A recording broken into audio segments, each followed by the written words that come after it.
Alhamdulillah wa kafa wa salatu wa salam ala nabiyina al-Mustafa amma ba'd. Nous traitons un sujet assez complexe, très important à délier ces problématiques, à savoir l'unicité de l'islam et la pluralité de ses expressions. Beaucoup de musulmans, comme le reste de notre humanité actuelle, vivent une angoisse existentielle vu le changement, l'instabilité, l'effervescence de notre monde qui s'effectue de manière imprévisible et exponentielle. Cette incertitude de l'existence, cette imprévisibilité de l'existence fait que les communautés, les individus, les systèmes se crispent. Il y a une tentation d'un retour en arrière, vu l'angoisse du futur, que crée le futur, un futur incertain.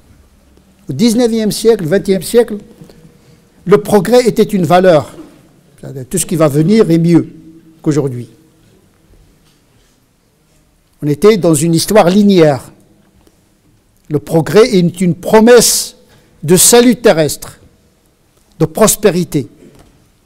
Moi, je me souviens quand j'étais jeune, j'appartiens à cette génération pour laquelle le progrès, tout ce qui va venir, la technologie, le progrès démocratique, ça veut dire que l'humanité, il va vers un futur meilleur. Il y a toute une génération aujourd'hui qui vit l'angoisse parce que ce paradigme s'est effondré. Aujourd'hui, on ne parle plus du progrès. Vous n'allez pas trouver un politique aujourd'hui qui va vous parler « je vous promets le progrès ». Il n'y a pas. Dans le discours politique, c'est fini le progrès. Au meilleur des cas, on parle de l'innovation.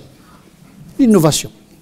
Le progrès, dès qu'on dit le progrès, c'est plus prometteur pour les gens. Parce que l'avenir devient de plus en plus incertain.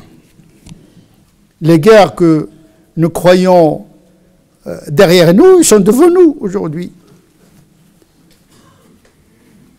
Les démocraties sont fragilisées. L'État national qui était auparavant social n'assure plus l'égalité sociale entre les individus. Donc il y a une perturbation de tous les systèmes. Système politique, système économique, système social et système religieux également. Les religieux se sont crispés. Aujourd'hui, il y a une tentation archéologique et généalogique qui veut que la vérité est derrière nous. Donc il faut s'attacher à quelque chose qui ne change pas. C'est-à-dire que le changement, ça nous inquiète. Donc il faut s'accrocher à quelque chose qui ne change pas.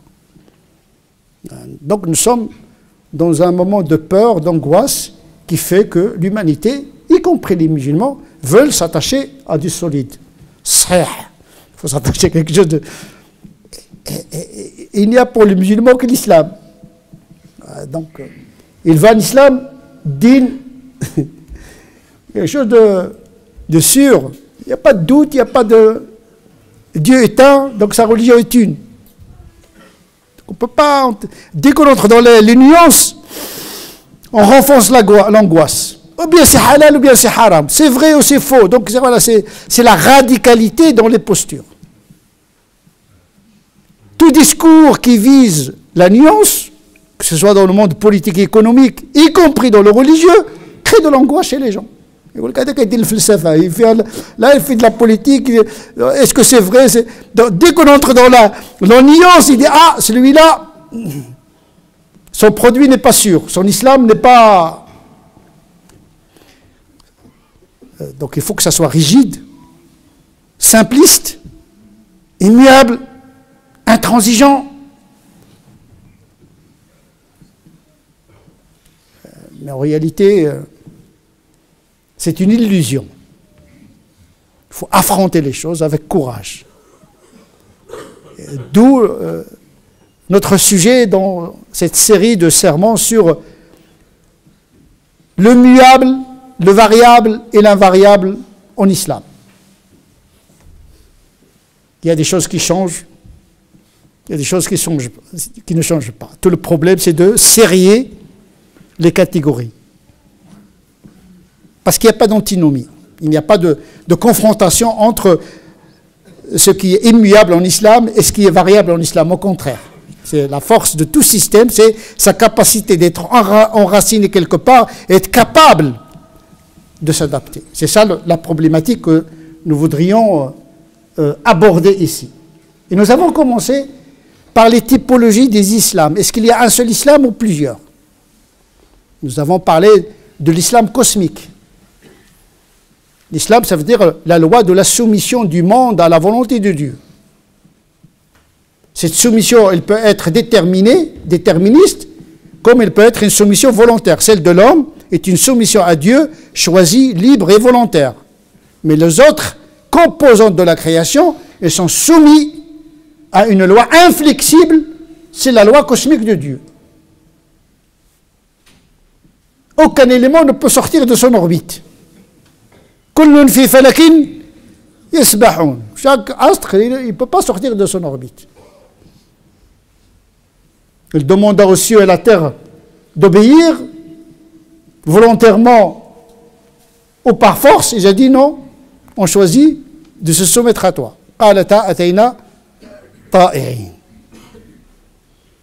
Ta'in, en vérité, ce n'est pas ta'i'in, ils n'avaient pas le choix. Donc, il y a l'islam cosmique qui gère de manière inflexible le monde. Rien ne peut sortir de la loi de Dieu. Si on considère que l'islam, c'est la loi de Dieu, la loi. Din peut signifier la loi. Din, en arabe, il peut signifier le jugement. Eh bien, la loi de Dieu, il gouverne le monde. Même la liberté de l'homme, quant à son choix de se soumettre ou pas, ne peut pas sortir de cette loi. Parce que la liberté de l'homme, c'est une liberté programmée. Et donc, en définitive, tout le monde est soumis à Dieu, musulman ou pas. Mais c'est une loi métaphysique, théologique. Donc il y a un islam cosmique, déterministe. Ce même islam contient des strates de lois différentes. L'islam qui gouverne les anges n'est pas l'islam qui gouverne les djinns, n'est pas celui qui gouverne la matière, n'est pas celui qui gouverne les êtres vivants.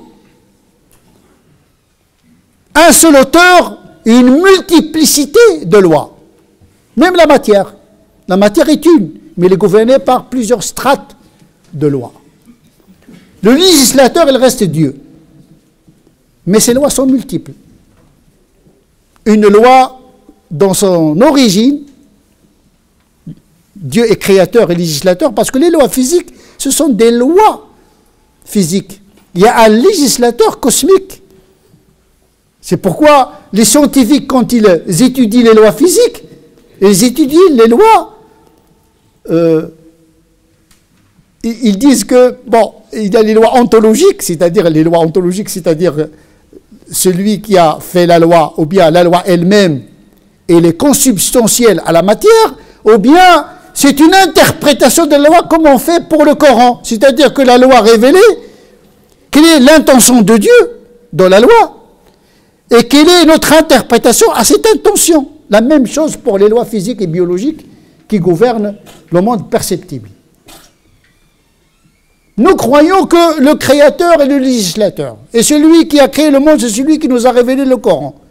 Et puisqu'il y a une multiplicité des lois dans la nature, il y a également une multiplicité d'interprétations des lois révélées. Puisque l'auteur est le même. Comprendre l'univers, c'est comprendre le Coran. Comprendre le Coran, c'est comprendre comment Dieu établit ses lois dans la nature.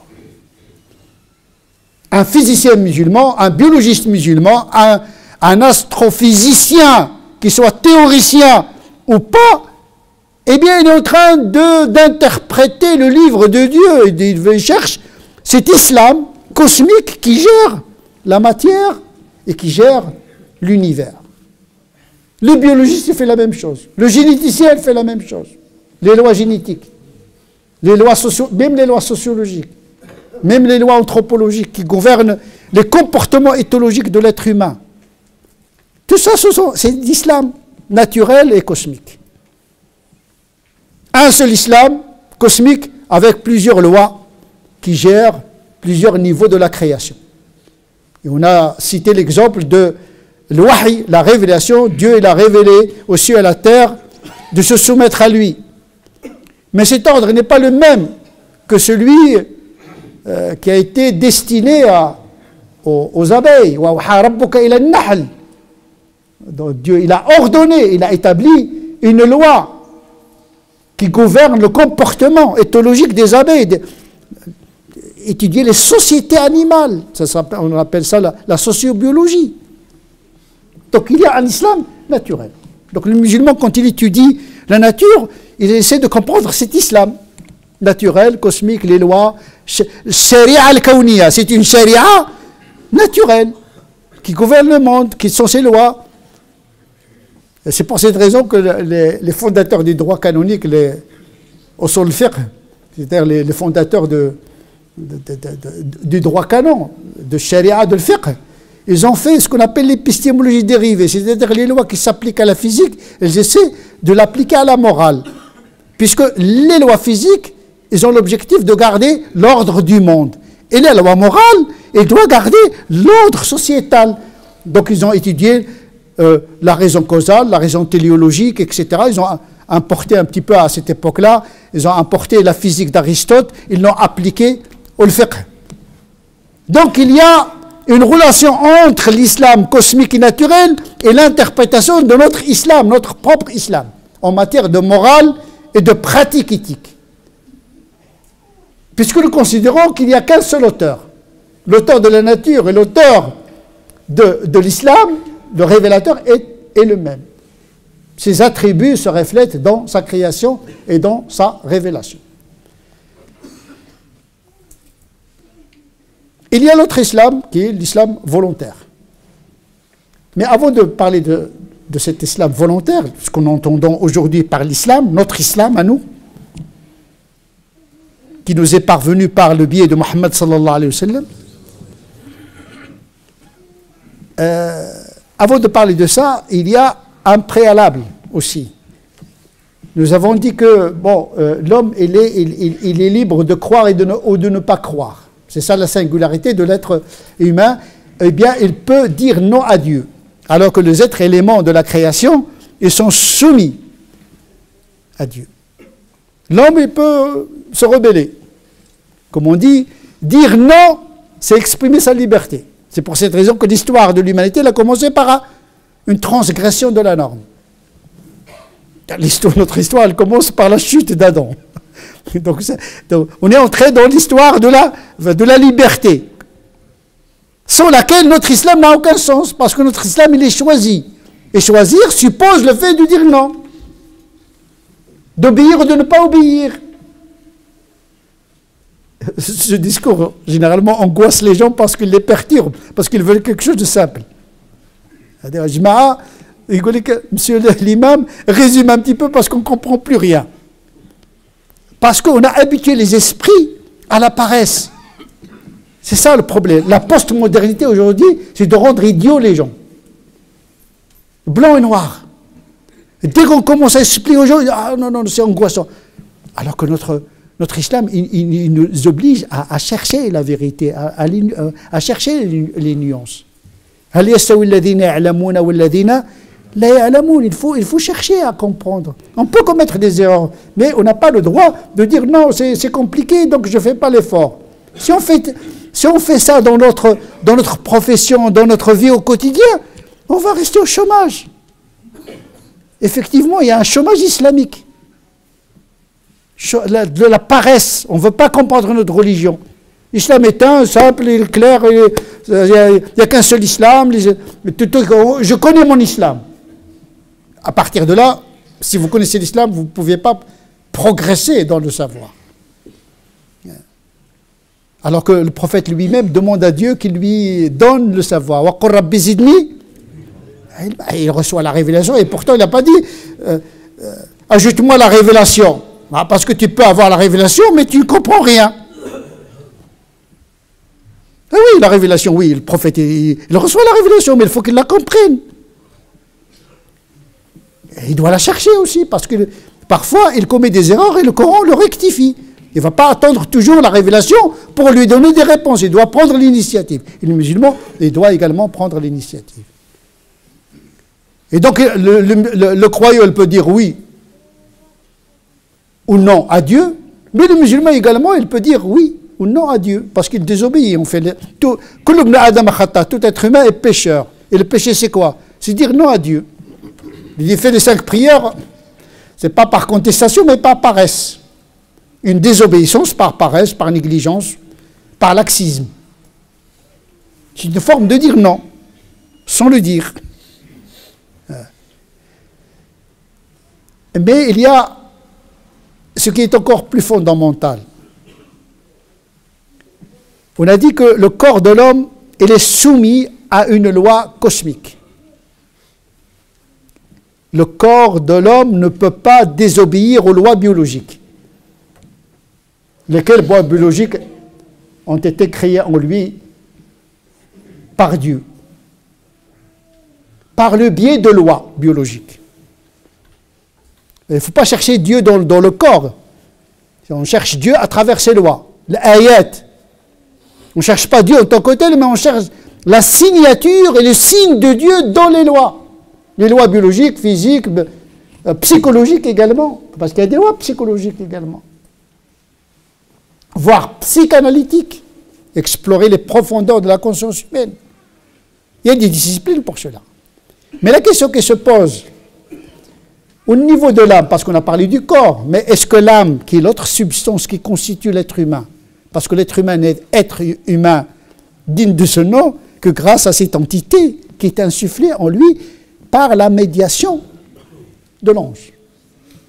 Le corps nous a été transmis par les parents, nous avons la moitié du patrimoine génétique qui nous vient du père, et l'autre moitié vient de la mère, c'est-à-dire les parents nous transmettent le biologique, mais le spirituel, qui fait de nous des êtres humains, il vient d'où? Il vient du ciel. Donc nous avons 3 parents. Nous avons 2 parents terrestres, papa et maman. Nous avons un père céleste qui n'est ni papa ni maman, ni masculin ni féminin. C'est l'ange. Et l'ange n'est pas un homme ni une femme. C'est pourquoi l'âme n'est ni masculine ni féminine. C'est le corps qui est sexué, pas l'âme. Mais quelle est la nature de cette âme? Elle est soumise également à la loi de Dieu. Elle ne peut pas sortir de la loi de Dieu. Et cette loi veut que cette âme est croyante.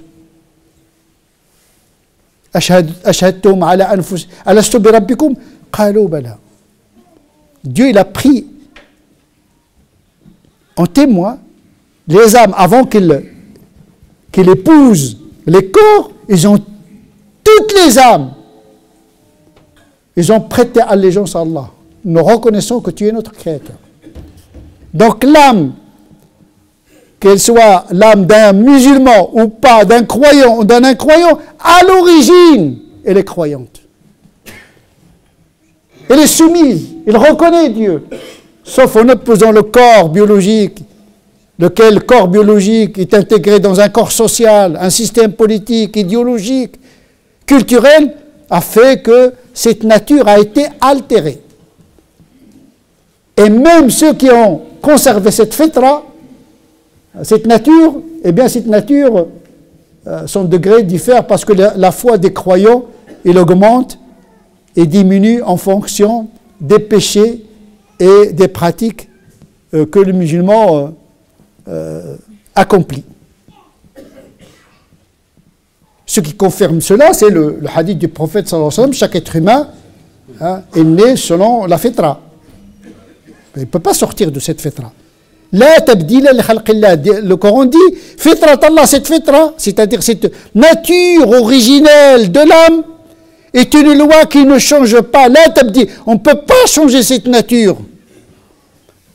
Donc il est immuable dans son origine, mais il est variable et altéré, et qui subit l'altération dans son expression. L'âme est la même, croyante d'origine, mais les corps ne sont pas les mêmes.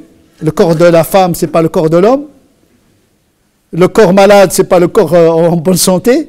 Et donc, il est impacté par son contexte biologique. C'est pourquoi la première intégration qui doit être réussie, c'est l'intégration de l'âme dans le corps. Quand il y a un malaise chez les individus, c'est qu'il y a une mauvaise intégration de l'âme dans un corps qui est dans un mal-être. C'est pour cette raison que Dieu il a envoyé l'islam pour réconcilier l'homme avec cette fitra. Le projet, c'est de réconcilier l'homme avec cette fitra qui est perdue. C'est pourquoi tous les prophètes, ils ont apporté le même islam. Et là, on passe à l'islam volontaire qu'on s'approprie. Ce n'est pas un islam subi, mais un islam choisi. C'est un cadeau, c'est un don de Dieu pour réconcilier l'homme avec sa nature immuable, initiale, ontologique, qui est une âme qui connaît et qui reconnaît son Créateur. Il y a un passage qui dit, il s'appelle le pacte originel, Dieu il a tiré les âmes des reins des hommes et des femmes, et Dieu lui dit, ne suis-je pas votre Seigneur? Et toutes les âmes, ils ont dit oui. Donc ontologiquement, toutes les âmes sont croyantes. Il n'y a pas un enfant qui naisse sans qu'il soit conforme à cette fitra, c'est-à-dire cette prime nature croyante. Il y a l'autre hadith saint dans lequel Dieu dit « J'ai créé mes serviteurs selon la pure religion, hunafa ». Donc quand vous voyez un homme musulman, il faut regarder son origine. Il est immuable, il est croyante. Et que l'incroyance, c'est un accident. Un accident dans le sens théologique du terme, c'est-à-dire quelque chose qui surgit, qui n'est pas ontologique, ce n'est pas fondamental, c'est quelque chose qui vient après l'accident. Ce n'est pas l'accident de route, c'est l'accident, c'est des choses qui surgissent. Ontologiquement, l'homme est croyant, mais accidentellement, il peut être un incroyant ou bien un désobéissant. Mais Dieu, il l'a créé bon.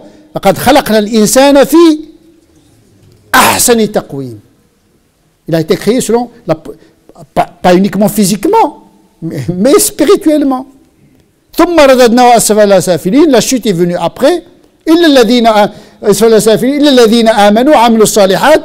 il y a la chute, mais elle est réparée par l'amal salih, on peut réparer la chute pour retrouver cette prime nature par la croyance et les bonnes œuvres. Donc l'islam, c'est un retour à cette fitra initiale. Sauf que cet islam, il a pris multiples formes. Il est un, inna ad-dina inda Allah l'islam, la religion pour Dieu c'est l'islam. Mais est-ce que l'islam d'Adam est le même que le nôtre aujourd'hui? Est-ce qu'Adam fait les 5 prières? Est-ce qu'il fait le jeûne du mois de Ramadan? Moïse non plus. Abraham non plus. Pèlerinage. Est-ce que Jésus il a fait le pèlerinage? Est-ce qu'il est moins musulman que le prophète sallallahu alayhi wa sallam? Quand on dit l'islam est un, de quel islam parle-t-on? Est-ce qu'il a un islam supérieur, un islam inférieur? De quel islam s'agit-il dans tout cela? Alors que Dieu dit, nous avons établi pour chacun d'entre vous les communautés, shir'atan wa minhaja, il y a des lois différentes. Il y a un islam, mais il y a des lois de cet islam qui sont différentes selon les prophéties. Et cette évolution, ce changement, est-ce qu'il se perpétue dans la tradition de Mohammed sallallahu alayhi wa sallam? Ce changement, cette multiplicité de l'islam qu'on trouve chez les prophètes, est-ce qu'elle perdure dans la tradition musulmane? C'est ce qu'on va étudier la prochaine fois. L'islam de Mohammed est un, ou il est pluriel. Qu'est-ce qui est variable, qu'est-ce qui est invariable dans notre islam que nous avons hérité de la dernière révélation, celle que le prophète a reçue par le biais du Coran. أقول قولي هذا واستغفر الله لي ولكم. اللهم اهدنا فيمن هديت وعافنا فيمن عافيت وتولنا فيمن توليت وبارك لنا فيما أعطيت وقنا واصرف عنا شر ما قضيت فإنك تقضي ولا يقضى عليك. اللهم صل على سيدنا محمد وعلى آل سيدنا محمد كما صليت على سيدنا إبراهيم وعلى آل سيدنا إبراهيم وبارك على سيدنا محمد وعلى آل سيدنا محمد كما باركت على سيدنا إبراهيم وعلى آل سيدنا إبراهيم في العالمين إنك حميد مجيد. سبحان ربك رب العزة عما يصفون وسلام على المرسلين والحمد لله رب العالمين.